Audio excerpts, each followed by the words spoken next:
সন্তানেরা সবাই প্রতিষ্ঠিত। একজন সচিব, একজন দেশের স্বনামধন্য বিশ্ববিদ্যালয়ের শিক্ষক, আরেকজন থাকতেন কানাডায়। তবে ৭৫ বছর বয়সী মা নূরজাহান বেগমকে রাখা হয়েছিল মিরপুর ১১ নম্বরে বোনের বাসায়। ৫ তলা এই ভবনের যে ফ্ল্যাটটিতে এই বয়োবৃদ্ধা নারী থাকতেন, সেখানে ঢুকলে মনে হয় এ যেন কোনো এক বস্তির পরিত্যক্ত ঘর। একটি ছোট্ট শোবার ঘর, বিছানার পাশে ছড়িয়ে ছিটিয়ে আছে নানা জিনিসপত্র।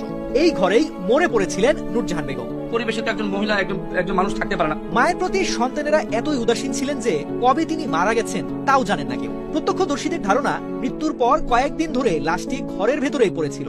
রোববার 999-এ ফোন করে পুলিশকে খবর দেওয়া হলে তারা মরদেহ উদ্ধার করে। লাশটা হচ্ছে মিনিমাম 7 থেকে 8 দিন আগে মরে গেছে।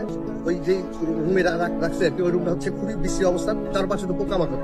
মনে হয় যে 10-15 বছর আগে কেউ কোনো লোক ঢুকে নেই, ওইখানে মহিলাটা ছিল এবং মহিলাটার ভিতর দিয়ে চোখ দিয়ে পোকা ঢুকে আশপাশ দিয়ে পুরো অঙ্গ পুঁচে গেছে বা খুব ধুয়ে পড়তেছে। মায়ের প্রতি সমাজে প্রতিষ্ঠিত সন্তানদের অবহেলার এই চিত্র দেখে ক্ষোভ প্রকাশ করেন এলাকার মানুষ। তার এক ছেলে হচ্ছে সচিব স্কুলে থাকে, আরেক ছেলে হচ্ছে আপনার আশিকুর রহমান গোটের শিক্ষক, আর যে ছেলেটা মার্কেটিং করলো সে কানাডায় থাকে। তাহলে তারা একটা ভালো একটা পরিবার, তাদের পরিবারের বাপ্পার প্রতি এরকম দরকার থাকবে কেন?